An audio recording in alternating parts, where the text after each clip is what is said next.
Welcome to Pagan Coffee Talk. Here are your hosts, Oswin and Lord Knight. Today's topic, we decided we were going to cover the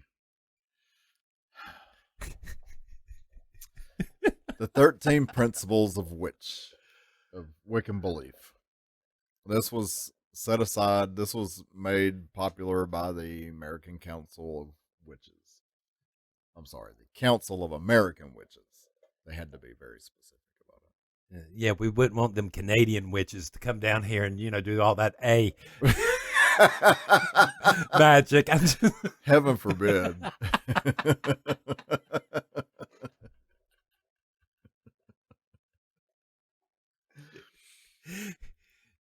It's hard to worship a moose. Oh, good Lord. Now you're going to have everybody hating us.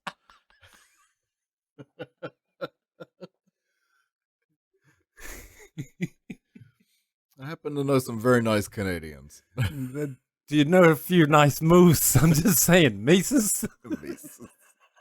Is it moose, meese? Kind of like goose and geese?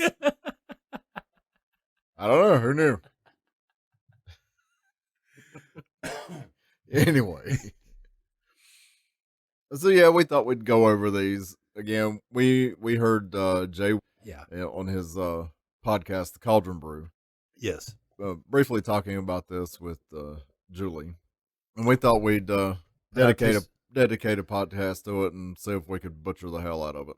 Put our 2 cents worth in. Oh, I'm sorry. It's inflation. Half a cent. Right, half a cent. So, first off, we practice rites to attune ourselves with the natural rhythm of life forces marked by the phases of the moon and the seasonal quarters and cross quarters. I have no problem with this. This makes perfect sense to me. Yeah, it makes sense to me too. I mean, this is essentially what we do anyway. Right. The idea behind this is that we are using these times of the years that those who worship like we did and celebrated this time connect us to those through the past. Right. By doing it on that date, using that energy. And it attunes us to nature. I'm sorry, it does help. Right. Now, I have heard some people say that, in modern days, especially like if you live in the city, being quote unquote attuned to nature is not as easy, but it is, because I know like in Charlotte has a lot of trees. Well, yeah. There are community gardens. There are things that you can do to keep into that cycle of the seasons. I remember being like first degree and at work after I got my first degree initiation. We're sitting there and we're now doing rituals regularly in the whole 9 yards. I remember sitting there and like, here it is, what most people would consider the middle of summer. I'm actually already in my head thinking it's the end of summer. And I'm already started to notice what color the leaves are going to change. Yes. While they're still green. Yes. And you're standing out there. It's a nice sunny day and all this, and you're too busy thinking about winter because you know it's coming up because you've done those rituals. It does attune you to this stuff, even in the city. Right. And you do start to see when you attune yourself like that to the as this puts it, the rhythm of the natural rhythm of life forces. When you can start seeing that. I mean, even in the cities like New York and these bigger cities, watch how pigeons act, the rats act, squirrels, other wildlife that is still in the city. There is still wildlife in the city. That's my point. Even in the city, there are things that you can attune to that keep you into that natural rhythm. I mean, no, you're not going to run across a deer in Central Park. Not likely. Not likely. But, I mean, think about it this way. Think of how fast nature changed during COVID. And everybody was locking down. We saw all the news reports about animals starting to now trot through the middle of the city because there wasn't no traffic. Right. I'm sorry, y'all. This attuning happens. It works. It's real. And doing rituals help. I believe that firmly. Do as many as you can, do them as often as you can, do every full moon that you can, do every Sabbath. Right. You know, and I'm sorry, for me, doing it with others makes it even better. I believe it does. Yes. I will I, agree with you 100%. doing it in an actual coven setting makes it better. Not saying you won't get anything out of it if you're doing it on your own. But I'm not saying that. It's But just if you can have somebody, at least one or two other people with you, it changes the whole dynamic. get some friends together and just try it. It changes Just the try it. dynamic of it. It really does. You know, and especially if you can get a nice mixed balance of male and female energies. Right. Of male and female actually in the circle. Right. Just try it. Just try it. See what happens. What's next? All right. So on the second one, we recognize that our intelligence gives us a unique responsibility toward our environment. We seek to live in harmony with nature, in ecological balance, offering fulfillment to life and consciousness within an evolutionary concept. Again, don't have a problem with this. All right. I mean, don't get me wrong. I'm not going to sit here and tell you I'm like some global warmer person. Right? Well, yeah. All right. But yes, I want to live in an environment where we got clean water, clean air, clean land, where in the world we can eat the fruit, you know, that we grow from the land and all this other stuff. I don't have a problem with this.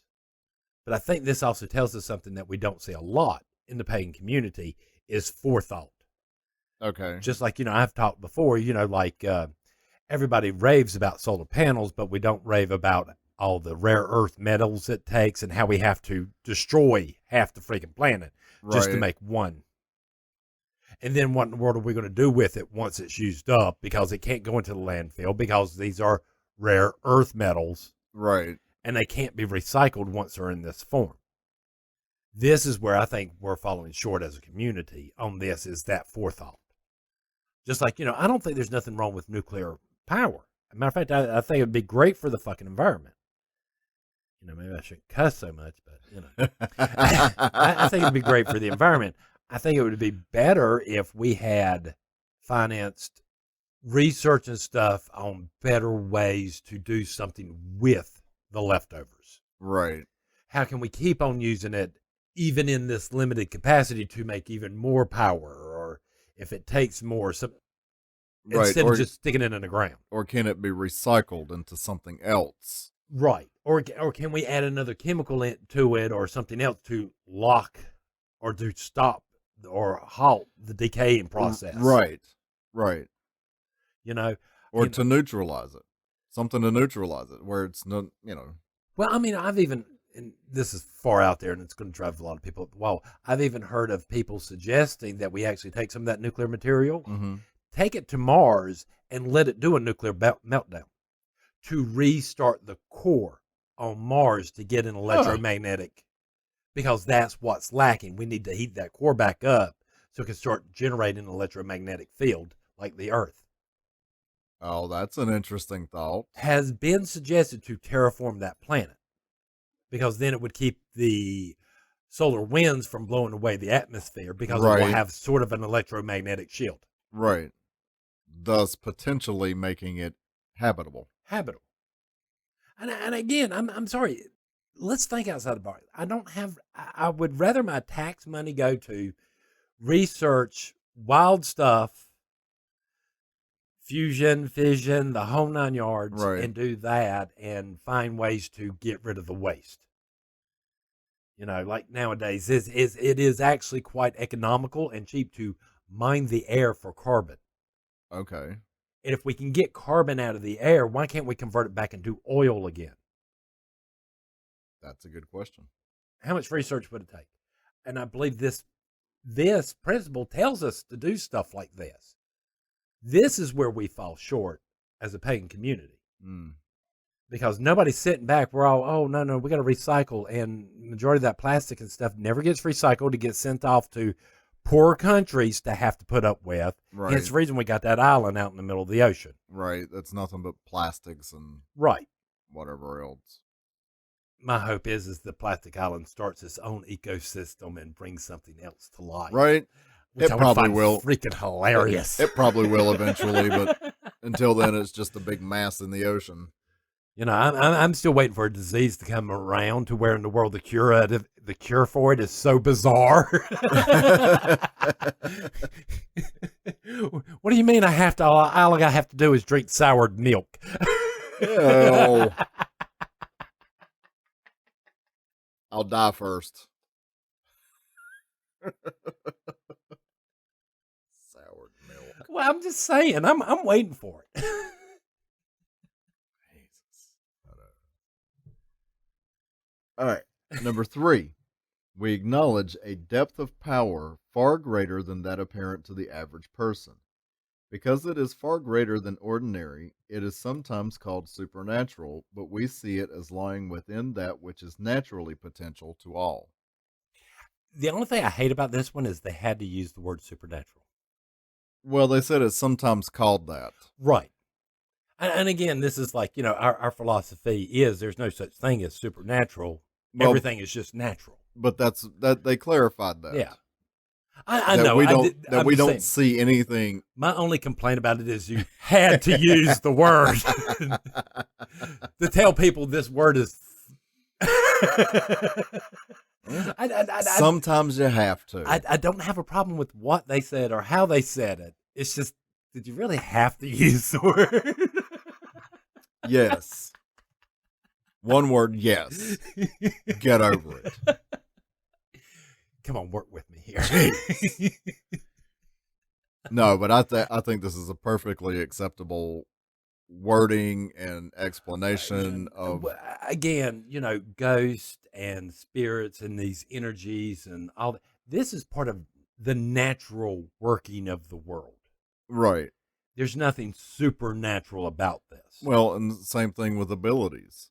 People with psychic abilities, this is not supernatural. Right. It's potentially everybody has access to this. Right. You just have to open up your mind to it. Well, my problem with the word supernatural has always been that it's superior to nature. It is something that is beyond nature. And in this reality, I don't see anything being beyond. Does that make sense? Yeah. Everything. If you're in this world, you have to follow those physical laws of nature. Absolutely. Doesn't matter if you're a spirit or a ghost or some entity or a human. Right. If you are on this plane of existence, you have to follow that. Right. At the end of the day, everybody has to eat. Everybody has to defecate. It's the way this world works. We're not going to deny that. Right. What's next? All right. Number 4, we conceive of the creative power in the universe as manifesting through polarity, masculine and feminine, and that this same creative power lies in all people and functions through the interaction of the masculine and feminine. We value neither above the other, knowing each to be supportive to the other. We value sex as pleasure, as the symbol and embodiment of life, and as one of the sources of energies used in magical practice and religious worship. Really don't have a lot of complaints on this, except for sex is pleasure. I see sex as part of nature, not necessarily pleasure. Yes, it is pleasurable by any extent of the imagination, but it's just part of nature. Okay.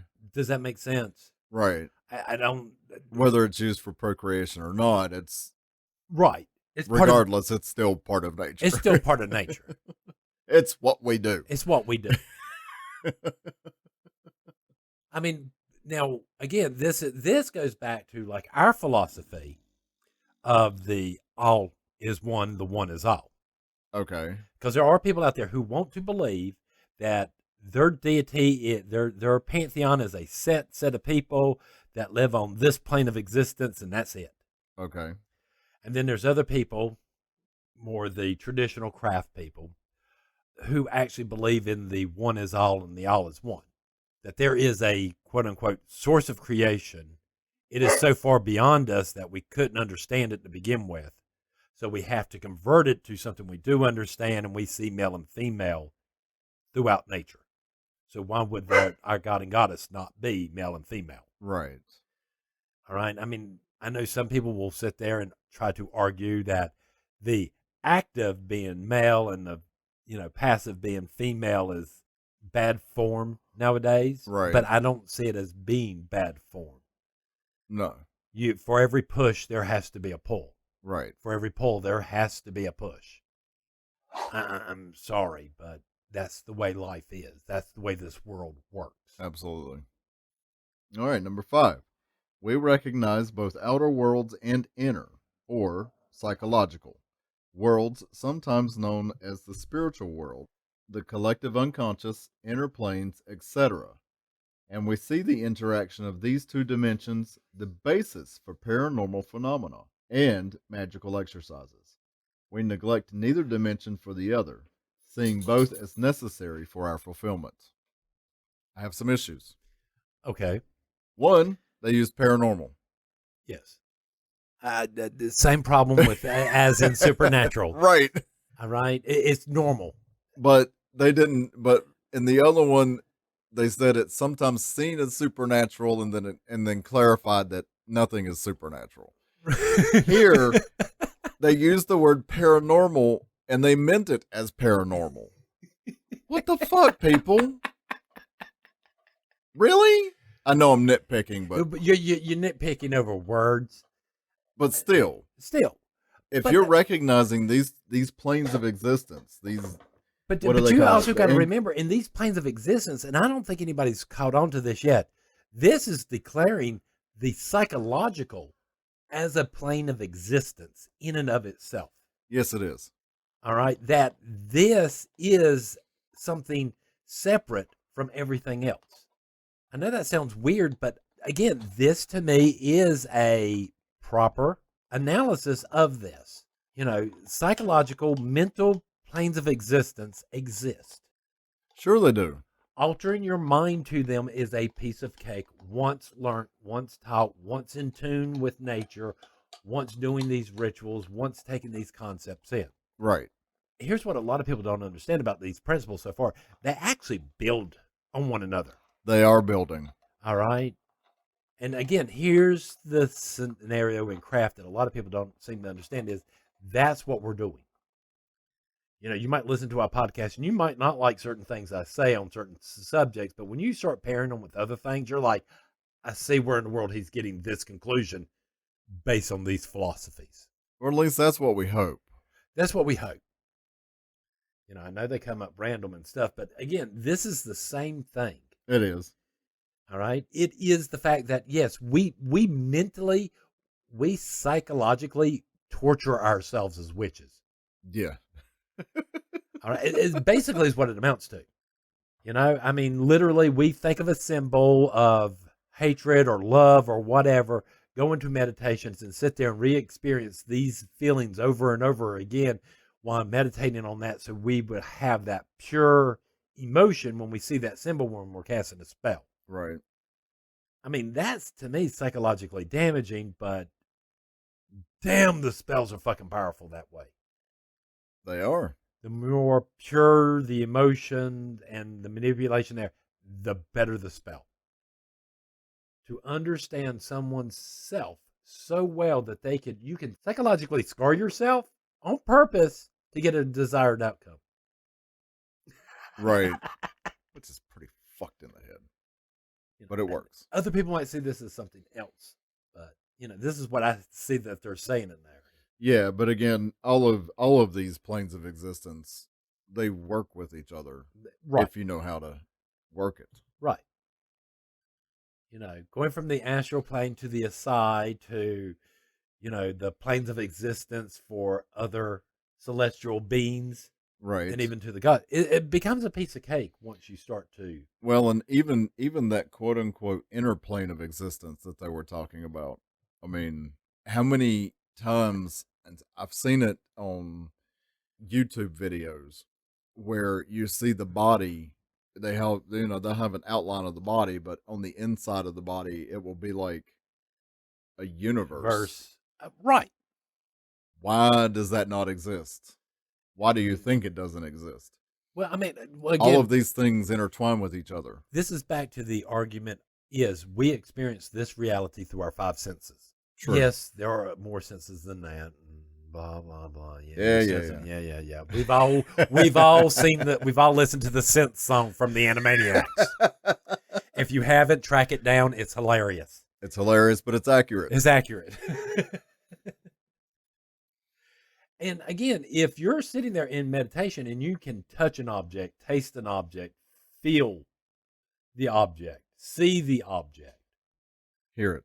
hear it, at what point is it not real? Right. No, it's only real when you're observing it in this way. But I'm sorry, what's the difference? That's like, dealing with the polarized lenses. When they're 90 degrees from one another, they allow light to pass through. Right. Come on, this is the same concept here. I agree. What else you got? All right. What number are So we at? number 6. Woohoo! We're almost halfway there.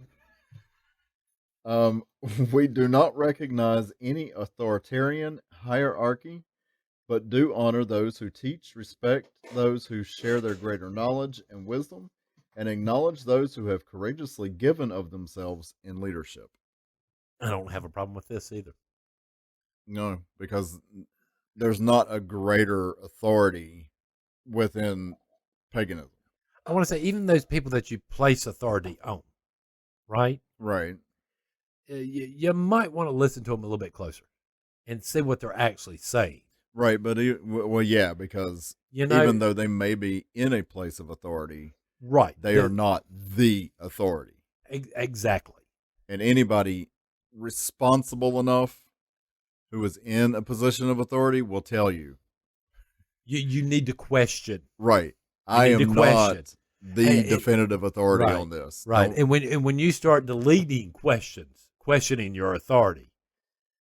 Because, I believe every time I get on here to do these podcasts, I have to prove myself with each.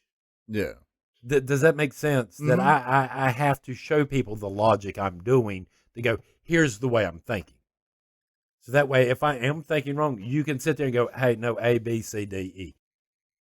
Now, that may be an upcoming podcast just to delve into the way you think about things. We may do that. We might do that. That's going in the bag. Oh, God. My thoughts.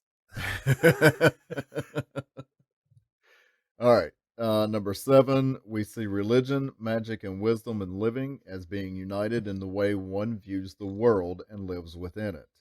A worldview and philosophy of life that we identify as witchcraft, the Wiccan way. I again, don't have a problem with this. This is all these ethics and morals that you keep on hearing us talk about. The keeping your word, being honorable. Right. Accepting responsibility for your actions.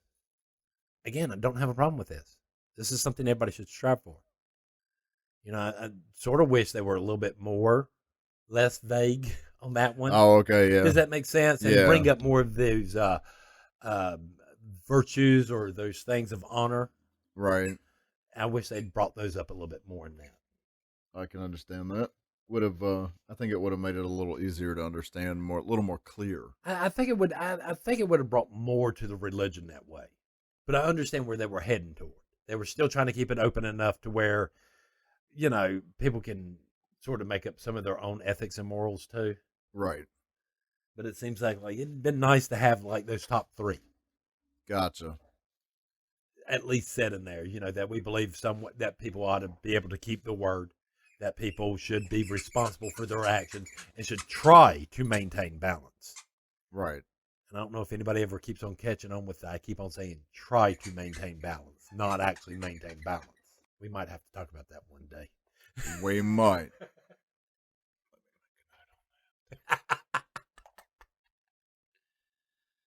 I'm so surprised nobody's questioned me about it. Oh, here's a doozy. Oh, God.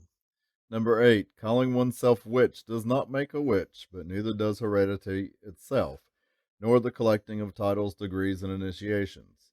A witch seeks to control the forces within herself or himself that make life possible in order to live life wisely and well, without harm to others and in harmony with nature.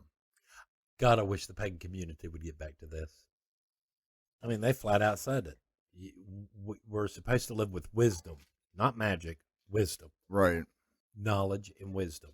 And no, it's not about titles. It's not Not- about degrees. It's not about initiations, certifications, whatever else you want to call it. No, That's not what it's about. It's living with wisdom. it's learning yourself and helping other people grow and achieve their spiritual goals, not yours, not somebody else's. That's what this is really about. So I don't have a problem with any of this. Okay.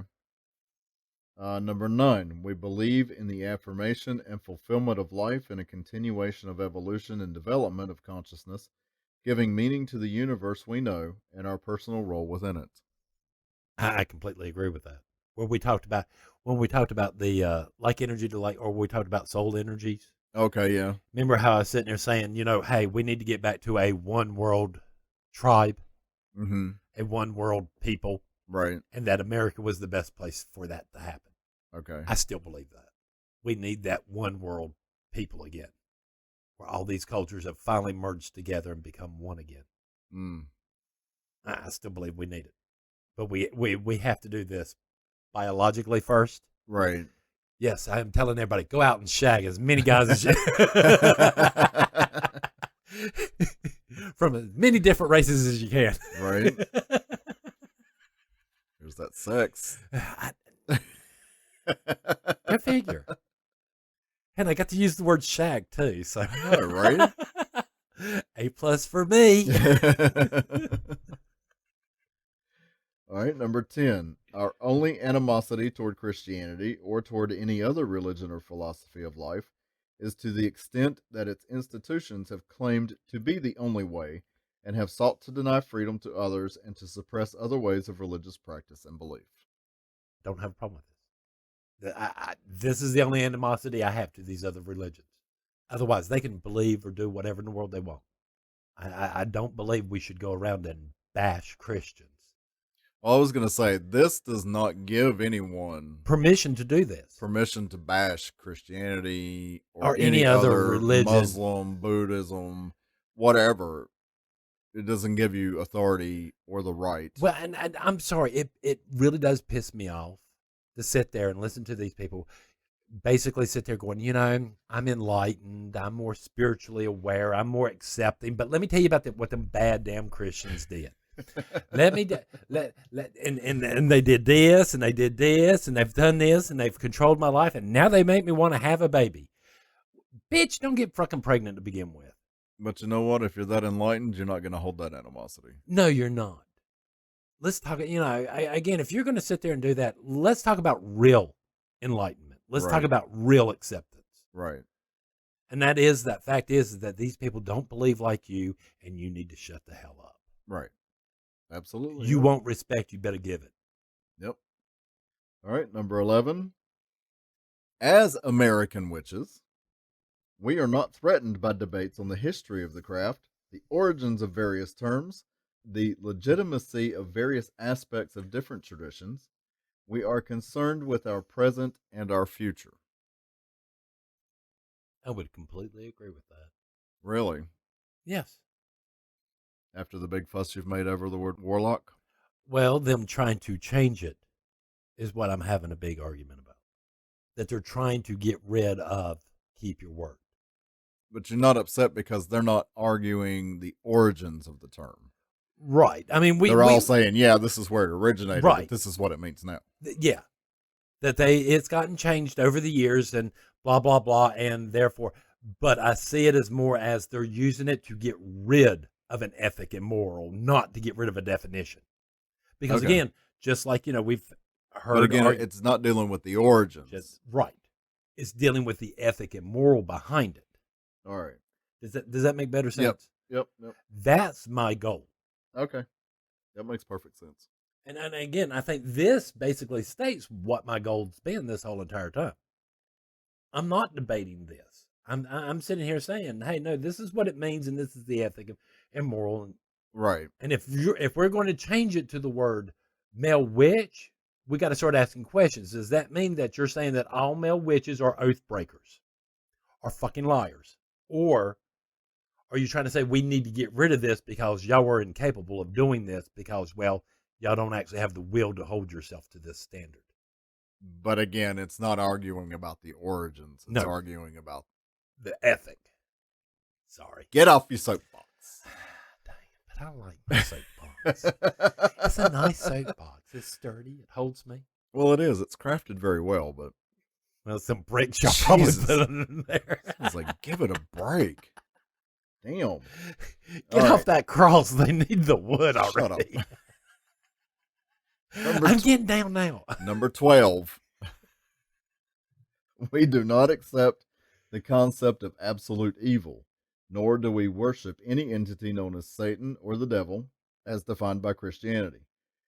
We do not seek power through the suffering of others, nor accept that personal benefit can be derived only by denial to another. I got to question the absolute evil. I've seen some people.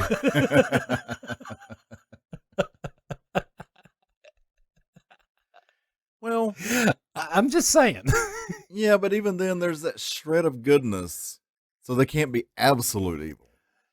No, I don't believe anybody is absolute evil. No. Do I believe it exists and it can take over you and you can allow it to take it? Yes.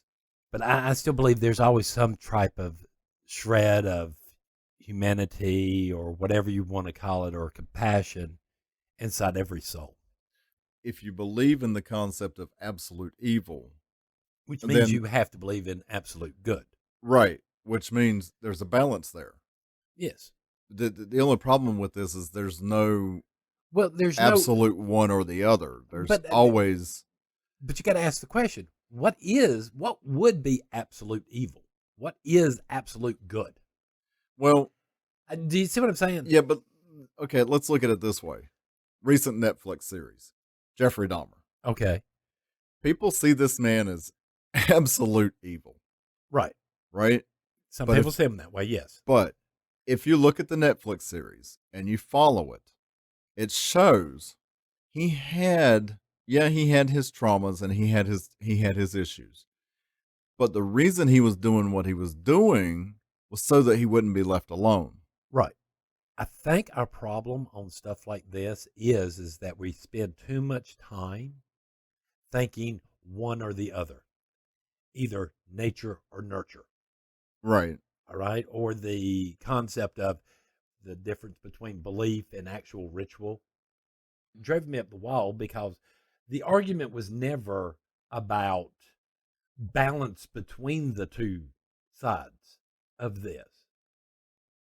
But I keep on seeing them as a chicken and an egg problem. Yeah. That they're actually intertwined with each other and you really don't know which one came first, but yet they build off of each other. Right. Again, it's that whole nature nurture. Right. The fact is yes, you can have a computer with bad hardware, i.e. somebody born, which would be the nature part. Right. And nurture part would be adding software. You know, yes, you can have that person that could have been a psychopath, but because they were raised in a good family, they're not. They're not doing, they're still psychopaths, but they've figured out ways to control themselves. All right. Because there was good software added. Everybody in all these things drive me up the wall, because none of them want to argue or even think about arguing. Well, could we put the two in balance? Why does it have to be an either or? And I think this is basically what it's stating in this is, hey, we need to start looking at things as a balanced way of looking at things.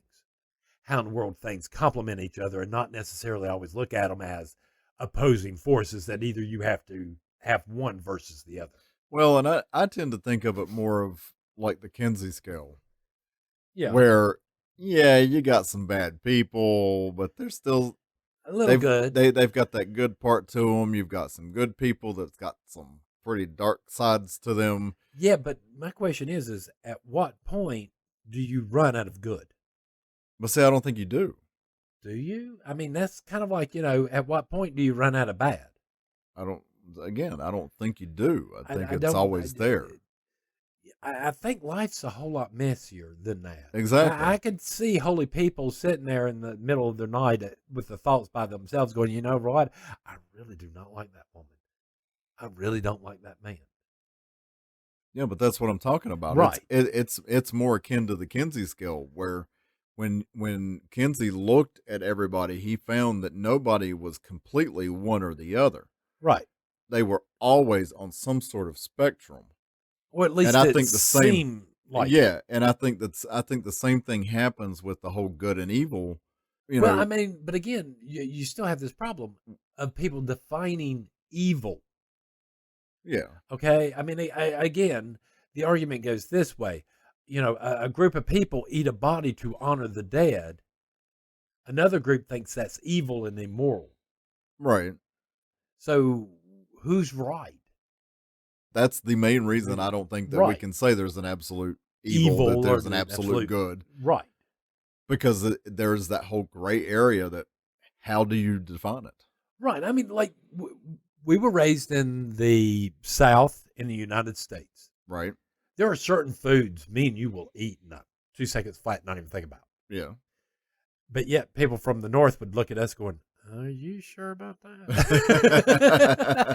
I mean, we've all seen those videos where they've gotten people from the North to try certain Southern dishes and people from the South to try Northern dishes, and people don't like them. Yep. It's the same thing here. It depends on what you grew up and what you became accustomed to. Right. All right. But witches need to keep in the back of their minds that this is what's going on and we need to compensate for that. We need to take a moment going, well, wait a minute. What happens if I was raised in that situation? No. What do we have people coming out going, no, that's wrong because of this, because I don't like it. Who the fuck? Well, Do you see what I'm saying? yeah, I do, because it's funny, because even at work, there are, I mean, most of the folks at work are, I wouldn't say they're Christians, but they are religious to some extent, but they're definitely not pagans. But back to the whole Jeffrey Dahmer thing, there was a big conversation about this, and everybody was saying, I can identify with him, Yeah, or I identify with some aspect of this. right. So even they, without the training that we have, even See, they were able to see that what some people call bad or evil, other people might not. well, again, it's the same argument that you hear from these people where we read comic books as kids Yes. and we identified with people that didn't look or anything because there were certain parts of their personality that we identified with. There was a connection there. Absolutely, yeah. And all it takes is that one thread, that one thing there Yep, that's all it takes. to identify with something. All Yep. right. Which I don't have a problem with you identifying or enjoying a character or something like this. What I have a problem with is when it becomes your whole entire personality. Right. You got to have more to yourself than just that. Have your own thoughts. Argue, debate, get some things wrong, make some messes. Oh my God, please make some messes. Fall in some holes. What do we got left? All right, number 13. We believe that we should seek within nature that which is contributory to our health and well-being. Again, don't have a problem with this. And I think that pretty much sums up everything. If we're attuning ourselves, If we are tuning ourselves and we are getting accustomed or right, understanding ourselves and just being ourselves and being happy with who we are right, and what we like and what we don't like. right, And throwing away these labels, throwing away everything that everybody keeps on trying to tell you, mm-hmm, and just be happy with who you are. yep, If you're a girl who likes trucks, but yet still likes to gourmet cook, be the best one you can. right, It doesn't mean that you have to change anything about yourself. There's no, nothing wrong with this. no, But everybody wants to attach, hey, if you do this behavior, if you do this, you have to be that. No. How about this? Can we just go back to being ourselves? right, All right. I don't know how to put that. I know a lot of people, as a gay couple, we've been double dating with other gay couples for a number of years. yeah, And there's always this point where somebody looks at us because I'll say something about going hunting and going to go shoot Bambi. right, And they will sort of look at us and go, huh? Like, this is not something gay people are supposed to do. I don't see where I have to subscribe to whatever behavior y'all say. I like what I like, and that's it, and I don't make any excuses for it. Right. You can't say, well, you're gay, so you know, you like drag. You like to dress up in drag. Right. Excuse me? Anybody who ever met me knows that is not. I know. I can walk in heels, but I do it like a man. Yeah, just like a man. But I can do it. That was the only bet. Right? That was the bet. That was a bet. But still, it's that whole, like you said, it's that whole subscribing to, if you're this, then you have to do this. Right. Again, I don't have a problem with the guys wearing kilts. Wear them. Right. If you're going to get teased and stuff like that and you can put up with it, go for it. Maybe the other guys where you work will start doing the same things. If you're going to be a guy and you're going to wear a dress, wear a dress made for a guy. Right. Don't just go out and grab something that was made for some woman and sling it on. It's not going to work. No. And maybe it's just me. Or maybe it's Maybelline. Oh. I think we're going to end it right there. Thanks for listening. Join us next week for another episode. Pagan Coffee Talk is brought to you by Life Temple and Seminary. Please visit us at lifetempleseminary.org for more information, as well as links to our social media: Facebook, Discord, Twitter, YouTube, and Reddit. We travel down this trodden path, a maze of stone and mire. Just hold my hand as we pass by a sea of blazing pyres. And so it is the end of our days, so walk with me till morning breaks. And so it is the end of our days, so walk with me till morning breaks.